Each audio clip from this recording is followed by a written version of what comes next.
sansar that's in front of us, there is only one thing that can describe the whole sansar, is commerce. It's a business. It's an exchange. If I look at the whole sansar, all the relationships are based on give and take. And naturally, when give and take is involved, taking becomes more important than giving. And sansar has a luxury of doing that because the matter has a form, shape, size, color, depth. You can count the matter. So exchanging becomes easy.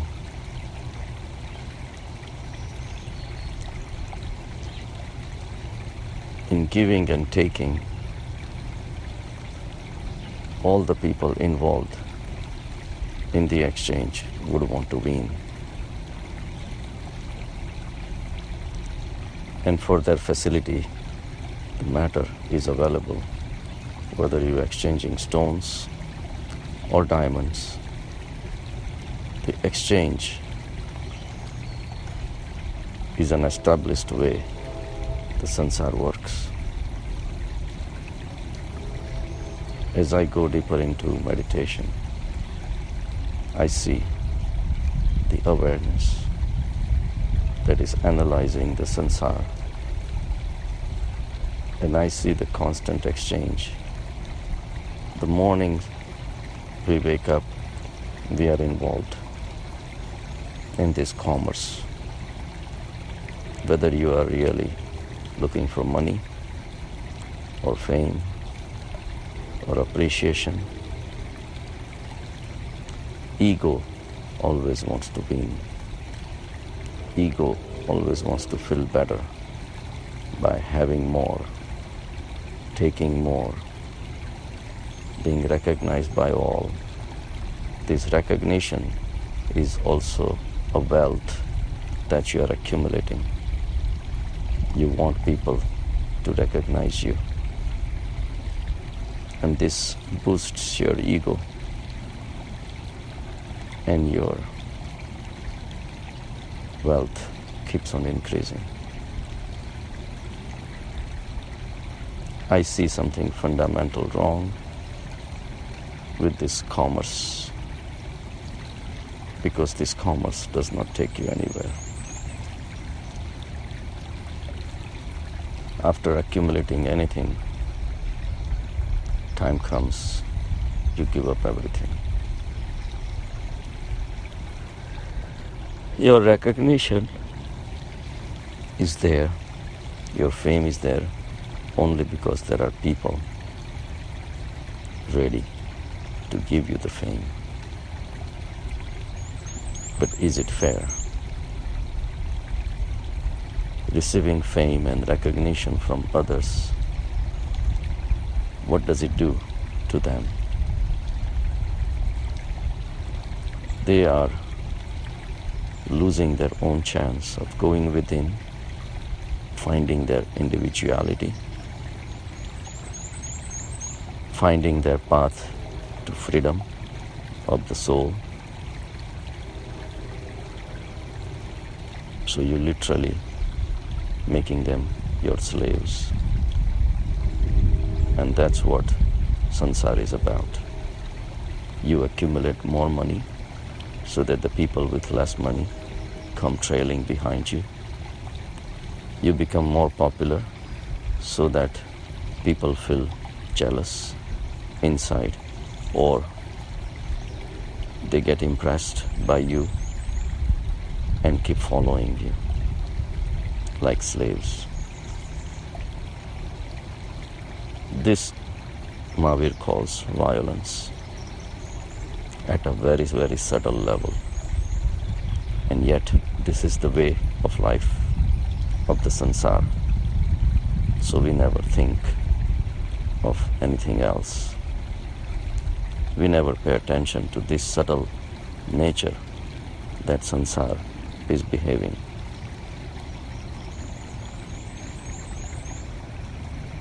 Sansar is nothing but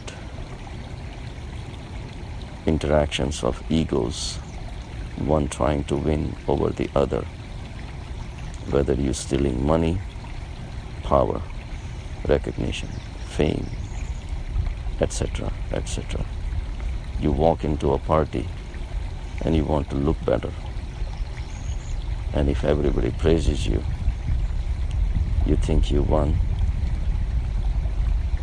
Because if you look the best in the party, that automatically means the other person is not looking the best.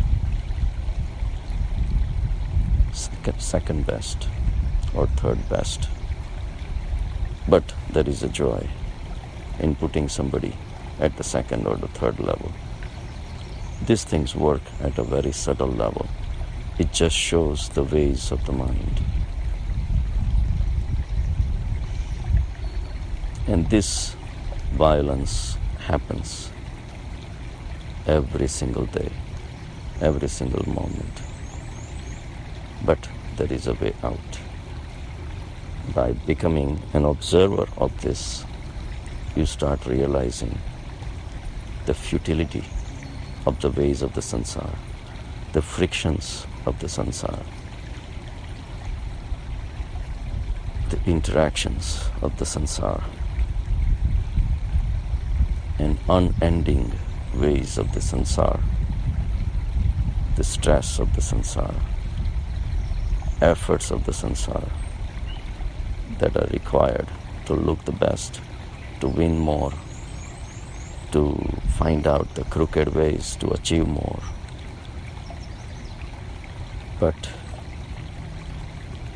finding your atma gives you an outlet from sansar, from where you can just observe the sansar.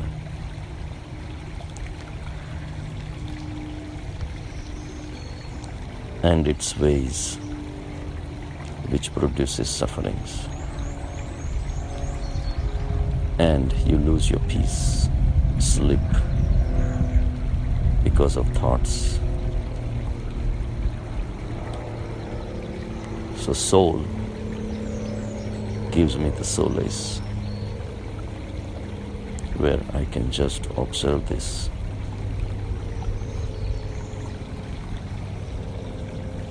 And laugh at the ways the sansar has been running. Literally, lives after lives are being destroyed without recognizing the soul, which is always present, but very subtle, very delicate, hidden somewhere beneath the layers of this commerce that you've been dealing with every single day. So dhyan is important to find an outlet from sansar. And with this, you develop Gnan of your atma, the soul. Now you have to apply this Gnan onto your day-to-day life. Once you realize the futility of this commerce,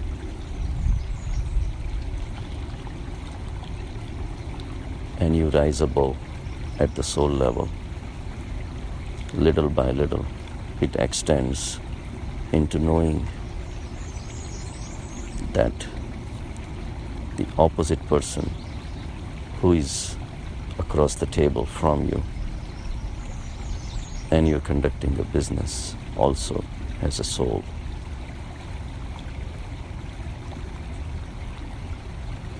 Just like you, whether he may be aware of it or not. The fairness in the trade comes in. you think of the opposite person also. Exchange will happen in your day-to-day life, but fairness will get in. With this fairness, you will conduct your business of the sansar.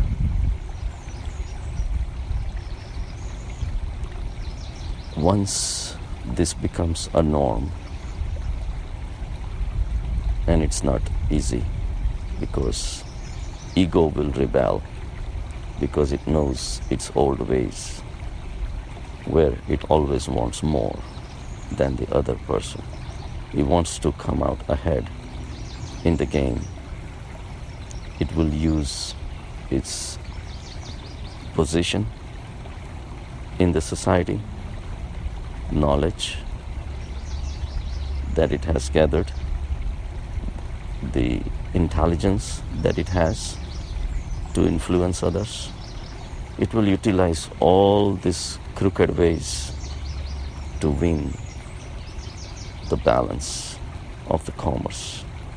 But with deeper realization and reflection, you will realize that you are utilizing these tools only to suppress others, take advantage of others. So with regular meditation and reaching to the dhyan's deepest state of samadhi, you start reflecting this into your day-to-day life. Conduct the sansaric activities with full awareness of atma, yours and others, and the winning, acquiring, holding becomes less important. Then fairness.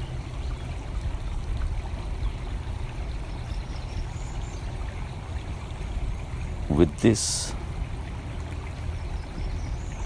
state, Mahavir calls darshan. He says, first you need dhyan, dhyan se jnana, and then jnana se darshan.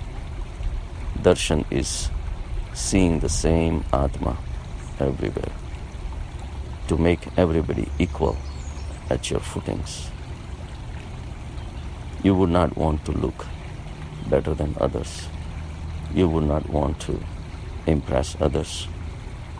You would not want to take away anything more than you deserve. So darshan starts setting in. All the atmas become equal for you.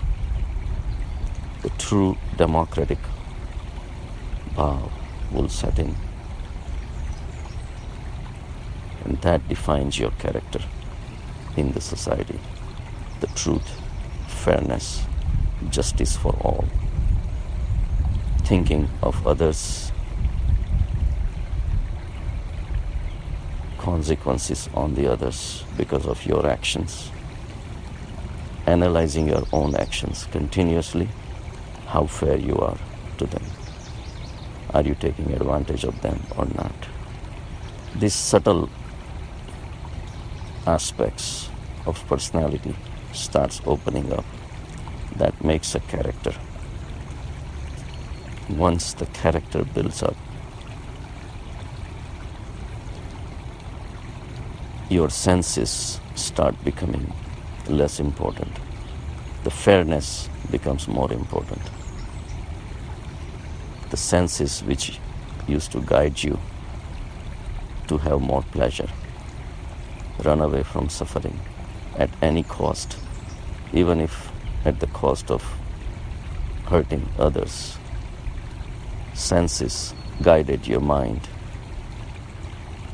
and ultimately the ego, deciding everything, starts becoming less important. And this is the tap. You will burn in this. Your senses will burn in this. Senses would want it, But now you have gathered the strength, spiritual strength within you to make yourself in a samyak state. That's your tap, where the senses want things, but you remain steady in your samyak state. And that's develops your charitra. Charitra leads to tap, and tap ultimately takes you to moksha. So this is the path we have to take. We have to analyze ourselves continuously. We have to find the ways our ego is taking over us. Be observant of this. Meditate deeply, regularly, so this restores your control of yourself. The rest will automatically follow, because knowing your soul and getting established in it, it is a positive thing to do, because it is the reality. The sansar is an illusion. Giving and taking is an illusion. So you come out of this commerce and remain established onto the deepest layer of your inner self with joy, peace, tranquility, and fairness. Have a good day.